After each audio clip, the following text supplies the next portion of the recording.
Electronics gaming. तो भाई अगर आपको कंटेंट क्रिएशन करना है, गेमिंग करना है and you need AMD plus Nvidia combination का बिल्ड, तो this PC is perfect for you. तो भाई हमने इसमें यूज किया Ryzen 7 9700X विद 5070 का बिल्ड, जो आपकी गेमिंग एंड कंटेंट क्रिएशन के लिए बहुत ही दासू बिल्ड रहेगा। तो भाई पूरा वीडियो देखना है, इसमें कंपोनेंट्स क्या यूज करें वो हम देखेंगे एंड इसका पूरा कॉस्ट क्या है एंड मोस्ट इम्पोर्टेंटली इसकी परफॉर्मेंस क्या आती है। आ जाओ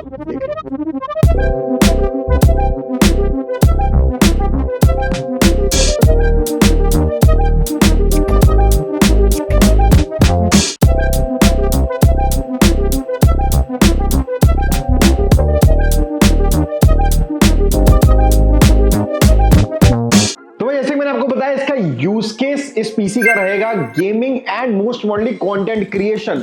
नो यार, आप लोगों को पता है कि यूजुअली इंटेल के लिए कंटेंट क्रिएशन में जाया जाता है, but if you need AM5 build because one it is future proof, obviously you guys know कि इंटेल का नया जनरेशन आने वाला है and probably that will be the last generation in the LGA 1851 socket. So there is a big possibility कि आगे जाके आपको मदरबोर्ड चेंज करने पड़ जाए, बट AMD स्टिल अभी तक तो ये बोल रहा है कि हम आपको फ्यूचर प्रूफ पीसीज दे रहे हैं।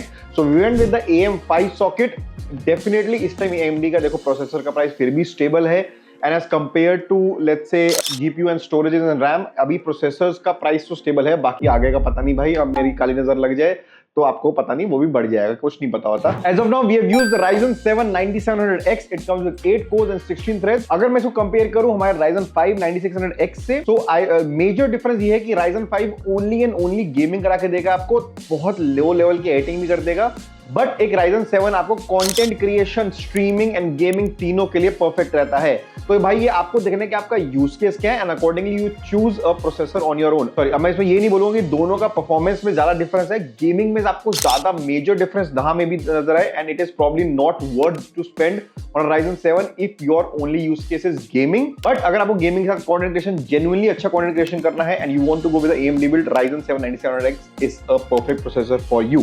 ठीक है, next we'll talk about our graphic card. अब भाई हम AMD का प्रोसेसर और NVIDIA का graphic card is a very good combo when it comes to this use case, especially gaming. हमने यहाँ पे Gigabyte का 5070 यूज किया, WindForce OC, it's a triple fan version. अभी इसका कॉस्ट 61,000 के आसपास है, but it might increase to 63-64 very soon. तो अगर आपको पीसी लेना, जल्दी ले लेना, ये बता रहा हूं आपको मैं। ठीक है, देखो भाई, अगर आपको एक अच्छे लेवल पे गेमिंग खेलनी है, let's say 2K full potential पे गेमिंग खेलनी है, अच्छा कंटेंट क्रिएशन करना है, you want to use after effects and all that, and if you want to go with a streaming PCB अगर आपको चाहिए, then you need a good VRAM वाला ग्राफिक कार्ड। हमने यहाँ पे 5070 इसलिए यूज किया because one, it will give you great performance, second it is also good for game development because बंदे का यूज केस गेम डेवलपमेंट में भी था। So you wanted a graphic card जो maybe he will use CUDA core use करेंगे for AI development as well. तो भाई बहुत सारे ओवरऑल पीसी के लिए उन्होंने ये हमसे पीसी लिया है and he researched in each and every part two make sure कि उनका जो यूज केस है उसके हिसाब से पीसी सबसे बेस्ट वैल्यू फॉर मनी बने। And that is why he went with this combination, the AMD and NVIDIA का combination उन्होंने choose किया। I know आप थोड़ा confused हो गए होंगे ग्राफिक कार्ड को लेके, ज्यादा मत सोचना।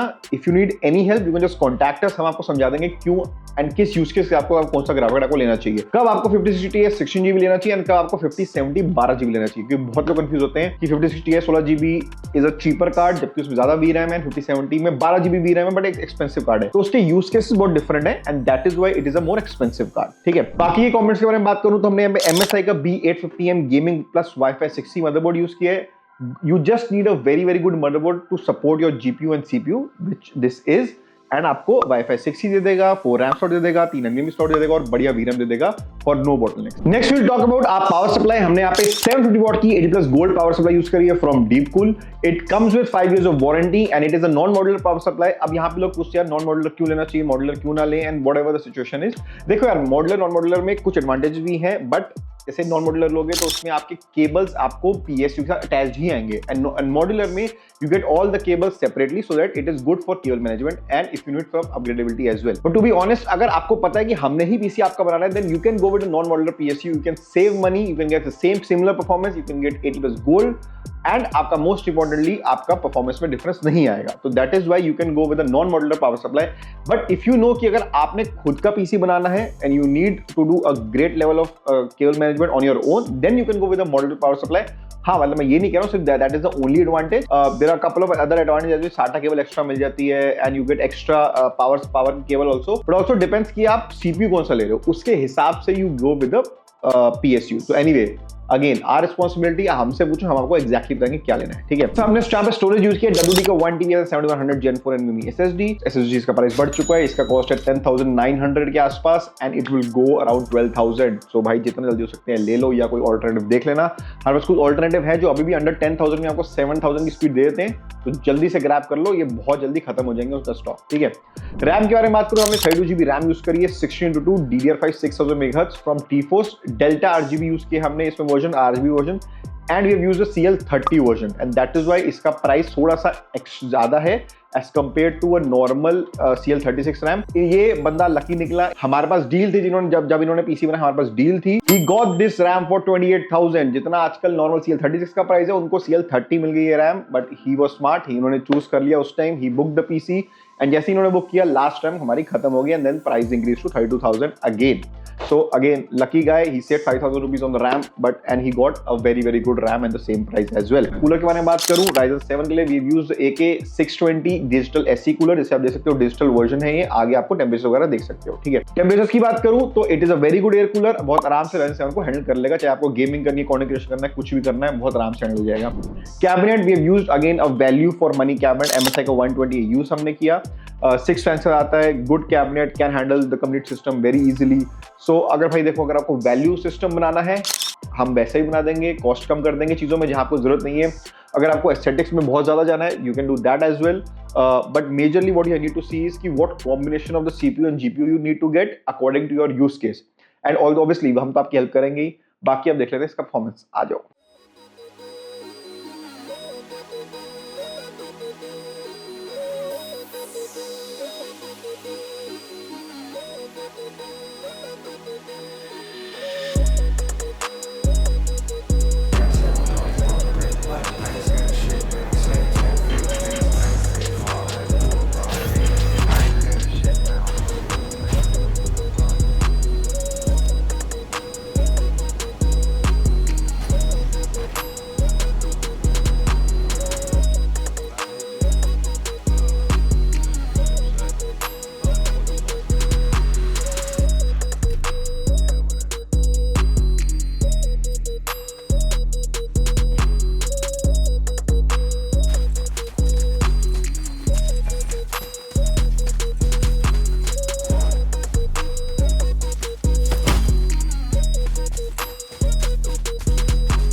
So भाई ये था पूरा PC and this was the performance. अब इस पूरे पीसी का कॉस्ट है 1,60,500, बट इसका प्राइस जो अपडेटेड रहेगा वो आपको डिस्क्रिप्शन में मिल जाएगा कि एज ऑफ जब ये वीडियो जाएगी उस दिन का क्या प्राइस है, तो उस दिन के प्राइस के साथ चलना।